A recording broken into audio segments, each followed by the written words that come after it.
मेरे प्यारे हरियाणा से जुड़े हुए मेरे क्रांतिकारी भाइयों बहनों, आप ये कहेंगे कि हमको क्रांतिकारी क्यों कहा है। मैं आपसे एक बात साझा करना चाहता हूं कि जब भी कोई विशेष परिणाम लाने के लिए विशेष काम किसी विशेष उद्देश्य से और विशेष तकनीक से किया जाए, उसी को क्रांति कहते हैं। अपने देश में, दुनिया में बहुत क्रांतियां हुई हैं। जैसा हमने सुना होगा कि हरित क्रांति हुई अन्न को बढ़ाने के लिए, ऐसे ही हमने सुना है कि श्वेत क्रांति हुई दूध का उत्पादन बढ़ाने के लिए, एक गोल क्रांति हुई आलू के उत्पादन को बढ़ाने के लिए, पीली क्रांति हुई तिलहन और दालों को बढ़ाने के लिए, नीली क्रांति हुई मछली पालन के लिए, भूरी क्रांति हुई खाद और चमड़ा इसका उत्पादन बढ़ाने के लिए, बादामी क्रांति भी हुई इसी प्रकार से, ऐसे ही लाल क्रांति टमाटर को बढ़ाने के लिए हुई। और मैं एक आज विशेष आपसे साझा करना चाहता हूं इस बात के लिए कि एक अमृत क्रांति जिसमें जल को कैसे बचाया जाए, इस क्रांति में आप सब लोगों ने भी भाग लिया है। इसीलिए मैं आपको अपना क्रांतिकारी मित्र बता रहा हूं और आपको बताया गया होगा कि आपने अपने इस प्रदेश में पानी को किस प्रकार से व्यवस्थित ढंग से उपयोग करना है, पानी का कैसे कम उपयोग किया जाए, इस पर ध्यान दिया है। उस योजना के आप भागीदार बने हैं। हम जानते हैं कि पानी कम भी और ज्यादा भी दोनों हानिकारक हैं। ज्यादा पानी आ जाए तो बाढ़ आती है और हमारी फसलें बाढ़ में नुकसान हो सकता है। ऐसे ही पानी अगर कम हो तो सूखा पड़ जाता है, हमारी बोई फसलें भी एक प्रकार से उत्पादन उसका खत्म हो जाता है, फसलें सूख जाती हैं। तो दोनों का ही एक प्रकार से हानिकारक है। हम जानते हैं कि पानी जो है उसके बहुत स्रोत हैं। हमें नहरों से पानी मिलता है, वर्षा से पानी मिलता है, और साथ ही हम पृथ्वी के गर्भ से भी पानी निकालते हैं। अपने कुएं, अपने ट्यूबवेल ये लगा करके पानी निकालते हैं। हमारा एक समय था परंपरागत तरीके से हम अपने तालाबों से सिंचाई करते थे वर्षों पहले, और तालाब भी अपने आप नहीं बने थे। तालाब भी हम देखते हैं गांव के किनारे बहुत से उस समय के लोगों ने अपने अपने गांव में बड़े बड़े तालाब खोदे ताकि इस वर्षा के पानी को हम इकट्ठा कर सकें और उसका उपयोग कर सकें दैनंदिन जीवन में भी और सिंचाई में भी।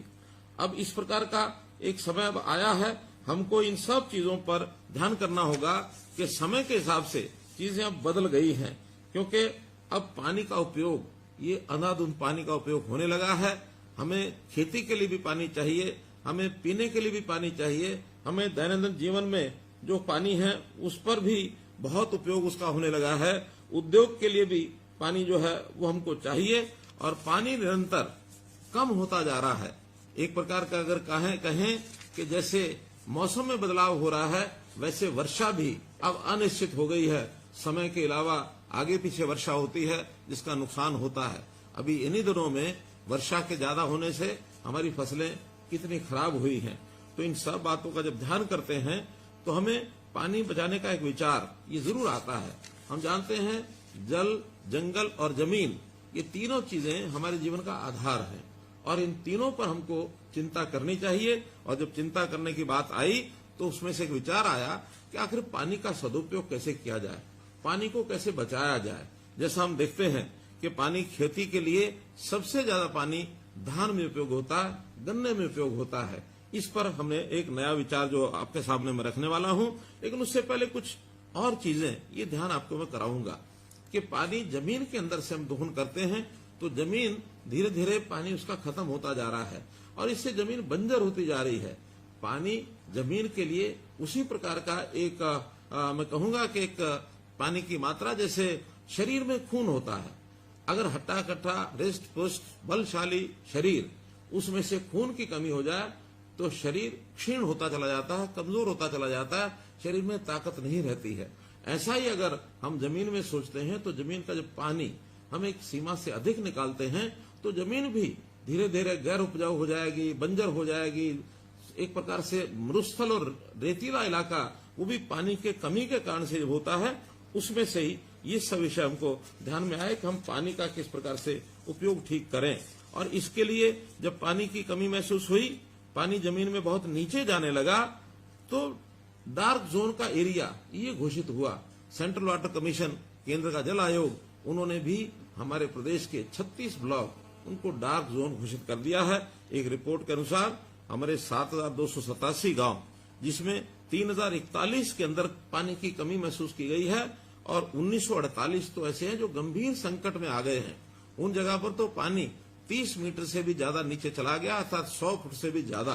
तो ऐसे जो गंभीर संकट के गांव हैं उनमें भी पानी की व्यवस्था कैसे ठीक की जाए, तो इसी के लिए मैं ये कहूंगा कि सरकारी जो तंत्र है वो हरकत में आकर के जो कई चीजें हमने की हैं उसके अंदर, जैसा केंद्र में जल आयोग है ऐसे हमने प्रदेश में भी प्रदेश जल संसाधन प्राधिकरण ये बनाया है और उनको कहा है कि पानी का नियंत्रण ये कैसे किया जाए, पानी का सदुपयोग ये किस प्रकार से हो, और खास करके जिस पानी का हम उपयोग कर लेते हैं और जो पानी खराब हो जाता है, गंदा हो जाता है, उसको भी कैसे सफाई करें, कैसे हम एसटीपी सीवरेज ट्रीटमेंट प्लांट लगाएं, कैसे वेस्ट वाटर ट्रीटमेंट प्लांट लगाएं और उसका उपयोग दोबारा से रीयूज, उसको कहना है, दोबारा उपयोग करने के लिए उसको लेकर आए।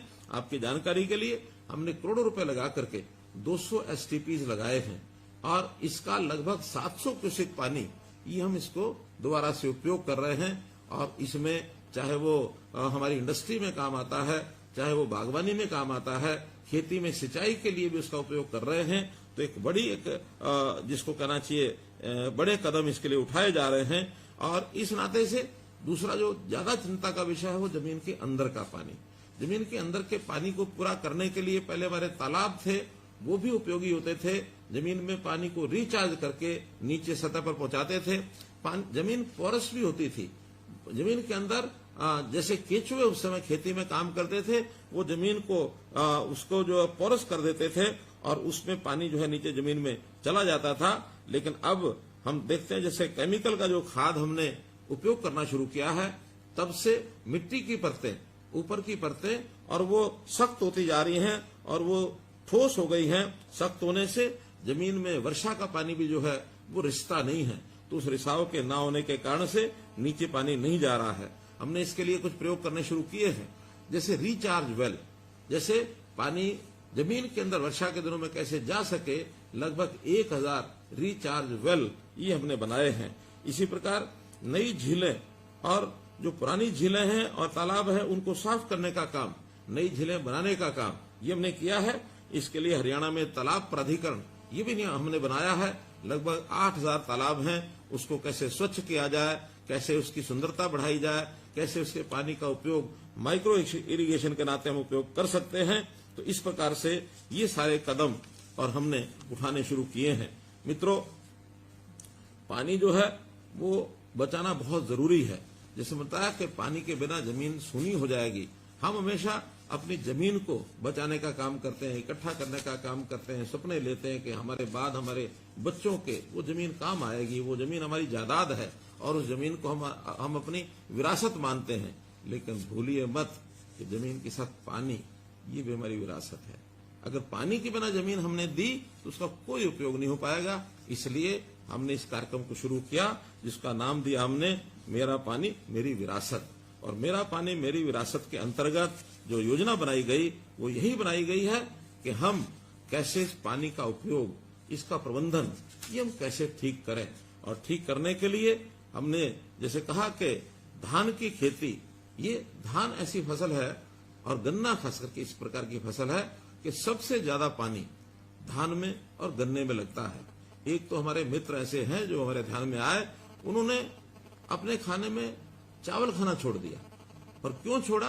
वो कहते हैं कि 1 किलो चावल के उगाने में, उसको पैदा करने में 3000 लीटर पानी लगता है। कह लगे अगर मैं पाव भर भी यानी चावल अपने भोजन में खाऊंगा तो 750 लीटर पानी इसको मैं खराब करूंगा। तो इस प्रकार से एक संकल्प के नाते मैंने एक उदाहरण दिया है।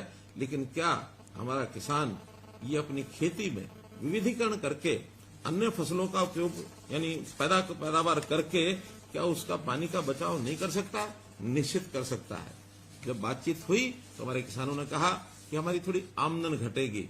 हमने कहा आमदन अगर घटेगी तो हम इस काम के लिए एक बहुत पवित्र कार्य है, हम स्टेट का जो बजट है वो भी इसमें लगा सकते हैं आपको घाटा शायद पूरा तो ना भरपाई हो सके, लेकिन जो कारण है उसको यदि आप समझेंगे तो उसका कुछ थोड़ा मुआवजा हम भी देंगे। तो हमने 7,000 रुपया प्रति एकड़ ये मुआवजा शुरू किया आज से 2 साल पहले 2020 में। और मुझे बड़ी खुशी है कि आप सब लोग जो आज जुड़े हुए हैं, हजारों की संख्या में आज जो मेरे साथ किसान जुड़े हैं, जिनको मैंने हमारे क्रांति मित्र ये कहा है, जल क्रांति मित्र ये हैं, अमृत क्रांति मित्र हैं। आप सब लोगों ने उसमें सहयोग किया और मेरी जानकारी के हिसाब से 1,74,464 एकड़ पिछले 3 साल में, और इतनी जमीन पर चावल छोड़ करके और दूसरी फसलों के ऊपर आपने जो काम किया है, चाहे उसमें मक्का है, कपास है, बाजरा है, खरीफ की दालें हैं, खरीफ तिलहन है, सब्जियां हैं, चारा है, पॉपुलर सफेदा, ये भी हमने जोड़ दिया है। तो ऐसे लगातार हम तीनों वर्ष में जो रिजल्ट निकाल पाए, 1,74,000 और 464 एकड़ भूमि पर हमने अपनी बिजाई दूसरी फसलों को बो करके एक बहुत अच्छा काम किया है। और मैं चाहूंगा कि आपने जिन्होंने काम किया, ये एक पवित्र कार्य, पुण्य कार्य किया, अपनी अगली पीढ़ी के लिए किया। और इसमें लाभार्थी आप नहीं हैं, लाभार्थी तो सारा प्रदेश है। यानी हम कहेंगे कि हम लाभार्थी 7,000 रुपए के हैं, 7,000 रुपया तो केवल एक थोड़ी मात्रा में आपको जो आपको नुकसान होगा उसकी पूर्ति करने के लिए दिया। लाभ तो हमारी अगली पीढ़ी को हो रहा है, पूरे प्रदेश को हो रहा है। आप तो इसमें कर्म करने वाले कर्मार्थी बने हैं। कर्म करना ही हमारे लिए बहुत श्रेष्ठ जो काम है वही है। हम कर्म करते जाएं, फल तो जिसको लेना होगा हमें मिलेगा या किसी और को मिलेगा, इसकी चिंता नहीं करनी चाहिए। लेकिन निश्चित रूप से ये एक फलदायी कार्य है, इसको हमको अपने आप को भी करना है और बाकी लोगों को भी इसके लिए कराना है। और हमने तो यहाँ तक कहा कि अगर, क्योंकि हमारे किसान भाई जानते हैं कि 3, 4 साल, 5 साल के चक्र में एक साल फसल न बोई जाए तो फसल की उपजाऊ जो शक्ति है वो बढ़ती है। आप अगर विविधीकरण से दूसरी फसल न भी बोएं, लेकिन धान की जगह की फसल को आप खाली भी रखते हैं तो जमीन का उपजाऊपन बढ़ेगा और उसके बदले में भी हम 7,000 रुपया ये आपको देने वाले हैं। एक दूसरा तरीका पानी को बचाने का हो सकता है डायरेक्ट सीडिंग, सीधी फसल की जो बिजाई है धान की, अगर वो करते हैं उससे भी हमारा पानी बचता है। इसके लिए भी हमने 4,000 रुपया प्रति एकड़ इसका जो अनुदान है ये दिया है। तो उस पर भी बहुत से जो हमारे बंधु हैं वो आ गए हैं। और अब हम चाहते हैं कि हर गांव का पानी ये बचना चाहिए। सरकार के बहुत से ऐसे कार्यक्रम शुरू किए हैं जिससे जो बरसात के दिनों का पानी है वो हम तालाबों में उसको भेज सकें, और जो हमारे तालाब जो नए हम बनाएंगे, झीलें बनाएंगे, उसके अंदर रख सकें, पानी का रिचार्जिंग कर सकें। हमने मसानी डैम में ये प्रयोग किया है कि वहां पानी लगातार बरसात का जाता है और फुटों फुट पानी वहां खड़ा रहता है। तो उसका परिणाम ये निकला है कि वहां रेवाड़ी जिले के आसपास लगभग 10 फुट पानी इसका जो लेवल है ये ऊंचा आया है। तो ऐसा काम हम अपने खेतों में रिचार्जिंग वेल लगा करके कर सकते हैं, या वहां पर हम माइक्रो इरिगेशन के लिए अपने कुछ जिसको कहना चाहिए पानी संग्रह करने के लिए छोटे रिजर्वायर बनवा सकते हैं। उसके लिए सरकार सब्सिडी देती है। हम माइक्रो इरिगेशन का अगर प्रयोग करते हैं तो सरकार उसके लिए भी 85% ये सब्सिडी देती है। तो पैसे का उपयोग करके भी हम पानी को बचा सकें, ये बहुत ही एक आवश्यक कार्य है। गांव-गांव में हमारे जल प्राधिकरण, जो हमारा जल संसाधन प्राधिकरण है हरियाणा का, उन्होंने तो योजना बनाई है कि पहले ब्लॉक के हिसाब से हम डार्क जोन का मूल्यांकन करते थे, सेंट्रल वाटर कमीशन ये करके देता था। अब तो हम स्वयं हर गांव का ये मूल्यांकन करेंगे कि उस गांव का पानी 1 साल पहले कितना था और अब 1 साल के बाद ऊपर आया तो कितना आया। हर गांव के लिए पीजोमीटर इसकी हमने व्यवस्था की है। लगभग 1500 गांव में ये पीजोमीटर लग चुके हैं। अन्य गांव में भी अगले वर्षों में पीजोमीटर लगाए जाएंगे, खास करके जहां पानी का लेवल 100 फुट से ज्यादा नीचे चला गया है। जहां 100 फुट से ज्यादा नीचे पानी गया है, हमारे किसान बंधु जानते हैं जो ट्यूबवेल चलाते हैं कि हर साल एक पाइप या 2 साल के बाद एक पाइप उनको नीचे पानी का डालने पड़ता है। और पिछले 10 साल में तो लगातार हर वर्ष 1 मीटर पानी नीचे जा रहा है। ये बहुत एक खतरनाक ट्रेंड है, इसको हमको रोकना होगा। और यदि इसको हम रोक लेंगे तो अगली पीढ़ी निश्चित रूप से हमको एक प्रकार से इस बात का श्रेय देगी कि हमारे पूर्वजों ने पानी की चिंता की है। हम जरूर इसकी चिंता करें और चिंता करते हुए इस संकट में हम कहीं किसी प्रकार से फंस ना जाएं। तो इस नाते से आज मैंने जो बातचीत की है केवल उन बंधुओं से की है कि जिन्होंने इस मुहिम में, इस आंदोलन में भाग लिया है और भाग लेते हुए अपने इस उद्देश्य को पूरा किया है। आज इस अवसर पर मैं आपको बहुत बहुत बधाई और बहुत बहुत शुभकामना देता हूं कि अपने इस काम को हम स्वयं भी करें और अपने जो पड़ोसी और किसान बंधु हैं उनको भी कहें कि पानी ये बहुत, जल ही जीवन है जैसा कहते हैं, तो जल ही जीवन के नाते से पानी को बचाना, अगली पीढ़ी के लिए पानी हमारा ठीक से हमें मिले,